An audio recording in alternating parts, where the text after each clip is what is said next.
Bom dia, boa tarde, boa noite. Você gosta de carros japoneses? Você gosta de videogames dos anos 90? Talvez você vá gostar desse vídeo. Hey folks, my name is Sumido, and welcome to my review of Midnight Run Road Fighter 2. Midnight Run Road Fighter 2 is a racing game released in arcades by Konami in 1996. It is a sequel to their 1984 racing game Road Fighter. Whereas in that game you raced at obscene speeds on a linear path against a depleting fuel gauge, Road Fighter 2 opts for a more traditional racing game experience in which you race multiple opponents in checkpoint-filled circuits. Midnight Run Road Fighter 2 pits you against 3 human or computer-controlled opponents in a race against time. Your goal is to complete a given amount of laps on a track before time elapses. As you race, you are tasked with not only trying to get first place, but avoiding traffic as well. Each race tallies how many cars you've passed, and this factors into a score you earn upon completing a race. Complete a race, and you get to enter your name on the high scoreboard. Win a race in first place, and you get a brief replay of your race. Seemingly at random, you will sometimes encounter a black Porsche 911. I'm quite unsure as to how it works exactly, but it has to do with getting a course record. I'm unsure if this is a ghost or a developer-made lap time, considering that this car can appear as early as lap 1. You'll also encounter a white Mercedes-Benz SL500, which is used to measure whether or not you're going to complete a race. Something you may notice in this footage are my janky movements. I assure you, I'm not a crackhead. Rather, this game has quite the sensitive steering. For reference, I used an Xbox controller with default dead zone settings in MAME when capturing this footage. Because of this highly sensitive steering, you'll never really need to use the brakes, as you can simply drift through the tightest of turns with the flick of a stick. Another noteworthy feature of this game is the ability to switch between manual and automatic transmissions on the fly. This feature was actually listed on flyers for the game and seemed to be a staple of Konami's racing games of the era. Personally, I never use it, and I see it as nothing more than a bizarre gimmick. Don't fix what ain't broken.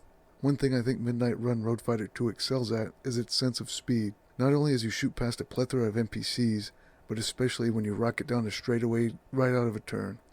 Sometimes you can also get a back boost from another car. Turns out GoldenEye wasn't the game that pioneered back boosting. Midnight Run Road Fighter 2 features 4 distinct usable vehicles, each based upon real-life cars. Each car has a normal and tuned variant. Aside from adding a rice or aesthetic to your ride, the tuned versions of the cars are all faster than their normal counterparts at the cost of worse handling. The yellow car is a Nissan Skyline GTR, which serves as the beginner car in this game and has good handling and speed. The white car is and it feels to me like the fastest car in the game, though I could be wrong, while also featuring subpar handling. The blue car is a Mazda RX-7, and it has the best handling in the game, but its speed is on par with, if not worse than, the GTR. Finally, the red car is a Honda NSX, which has the notable quality of being an NSX. In all seriousness, I believe it's the jack-of-all-trades car of this game, featuring good all-around stats, but nothing exceptional. Midnight Run Road Fighter 2 also features 3 tracks, which will see you soaring across 3 distinct Japanese highways. The first track is Sunset Trial, the beginner course of the game. It is the widest track in the game, featuring 5 lanes in its entirety and modest turns. It's a great introductory track to get you used to the game's mechanics, and I highly recommend it for first-time players. You should have no trouble clearing this track, even in first place. The second track is Starlight Heat, the intermediate track of the game. It delves later into the night as you now race on a 3-lane highway where you'll experience being boxed in for the first time and trying to navigate tight choke points at times. It features more frequent and tighter turns than Sunset Trial, and newcomers can expect to cross the finish line by the skin of their teeth if they're lucky. Starlight Heat has the distinction of being the only track in the game to feature a shortcut in the form of a turnoff at the beginning of the track. I highly recommend making use of this shortcut since it has no traffic, though it does feature some windy turns, so do navigate carefully. Finally, we have the eponymous Midnight Run, the most difficult track in the game. Trust me folks, that course outline is deceptively devilish. It is made up of winding turns at just the right intervals to all contort into a satanic shoe. Despite taking place at midnight, you're still racing in the midst of rush hour traffic. Even worse, you have to endure it for 4 grueling laps, whereas the last 2 tracks only had 3 laps. Simply put, you're fucked 6 ways from Sunday. I myself first attempted this track with all 4 cars, both normal and tuned. When that didn't work, I turned the steering sensitivity from its default 25 to 12, which improved my times, but still didn't yield victory. I further decreased the sensitivity to 6, which again improved my results, but just not enough. I then cranked the sensitivity to absolute 1, and still got cucked by the timer. In one final act of desperation, I went into the service menu, and little by little, played the game on progressively easier difficulty settings, before edging out a win in 2 laps on the easiest difficulty setting. From what I could tell, the difficulty setting only modifies how much time you start with, and how much time you gain from a checkpoint, meaning you still have to carefully weave through traffic. My final assessment of this track is that it's broken. To complete Midnight Run under normal circumstances means not touching the walls at all, not so much as grazing traffic, and maybe even get a back boost or 2, all while attaining sub 50-second lap times. I give gameplay a 3 out of 5 stars. Midnight Run Road Fighter 2 runs on Konami's ZR107 hardware, which as far as I know, is only used in 3 of Konami's arcade games. It is a 32-bit processor, and as such, the texture quality isn't the best.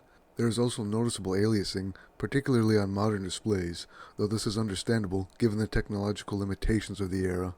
Although the game does have a relatively short draw distance, this is remedied by the fast-paced and hectic gameplay as well as the use of turns.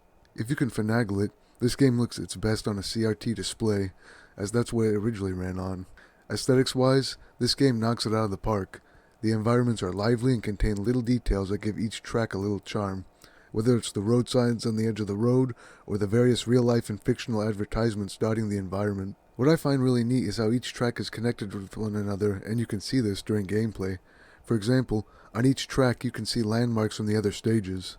I should note that, as of MAME version 0.252, the graphics for this game are quote-unquote imperfectly emulated. I am unsure as to what this means, and the only things I noticed during gameplay that seemed as such are these messages that appear during the game's attract mode, since they appear odd and kind of difficult to read. I give graphics a 3 out of 5 stars. Sound-wise, Midnight Run Road Fighter 2 is pretty standard fare. Your car drones as it tears down the freeway. You did it! You passed him! Though I should note every car in the game has the same sound, and your assumed passenger makes quips as you race. Watch it, they're gaining! Keep this up and we're history! Why are you last? You driving Miss Daisy? Why are you last? That's what I call thinking! I can only assume Stacy is the blonde woman from the intro movie, considering that the brunette is the one shown with your car after finishing a race, but perhaps I'm looking too deep into this game's lore. Something I find odd about this game is that there's no music that plays during races, aside from a jingle that plays at the beginning of a race.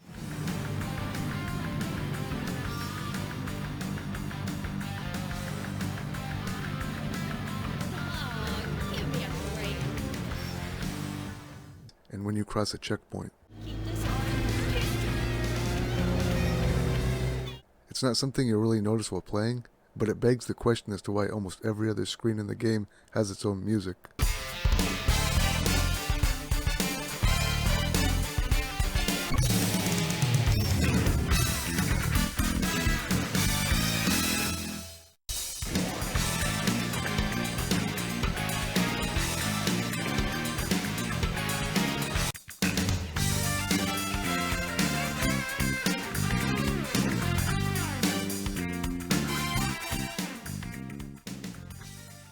I give sound a 3 out of 5 stars.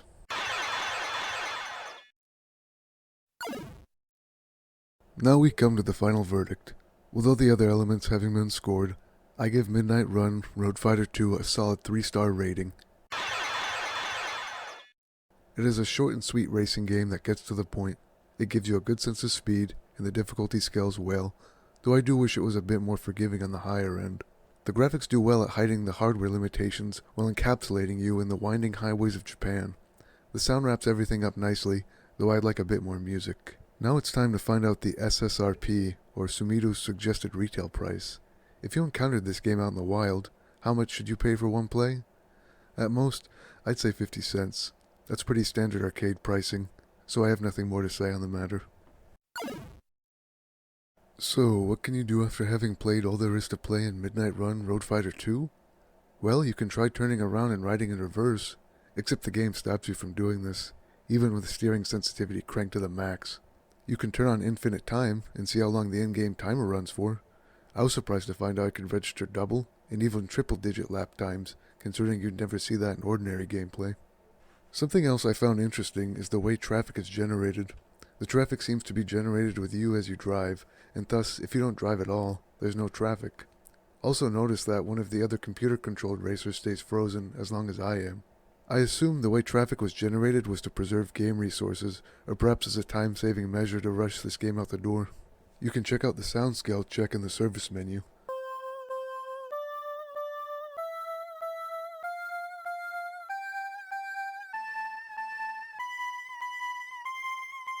This appears to be tied to certain sounds in the game that can be rapidly repeated by user input, such as inserting coins,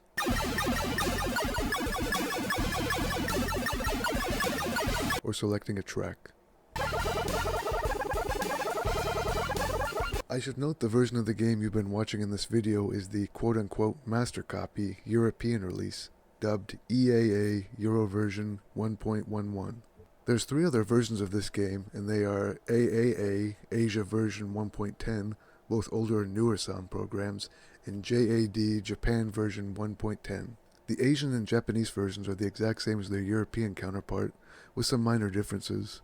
The Asian releases feature this warning screen in their track modes. It's also missing the high score backup in the game options in the service menu, and bonus credit for winner is disabled by default. The newer sound version snazzes up the in-game music, but it's strangely mono.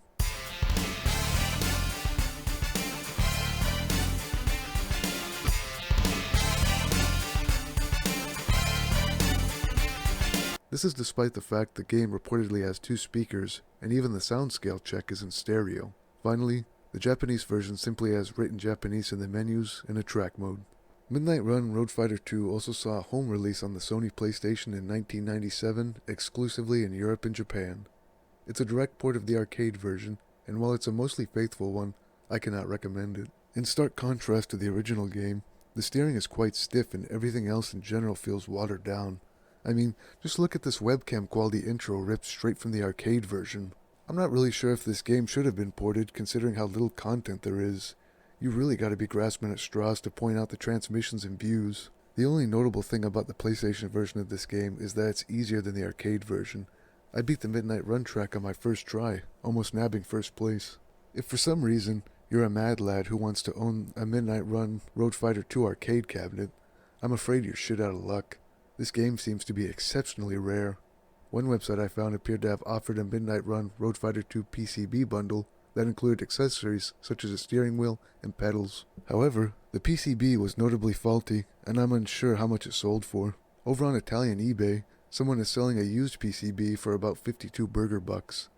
Also on English eBay, someone is selling very specific arcade cabinet parts like this sticker, which apparently goes across the back of the machine, though I'm not quite sure how that's supposed to look. Also a little oddity on this flyer is the fact that the gameplay on the deluxe cabinet shows the player and an AI-controlled opponent simultaneously being in 3rd place. So, that about wraps up my review of Midnight Run Road Fighter 2. I would appreciate your feedback of this review. In particular, please let me know how I can improve in the future, and if there's a particular game that you would like to see me review. And until next time, tenha bom dia e uma boa noite.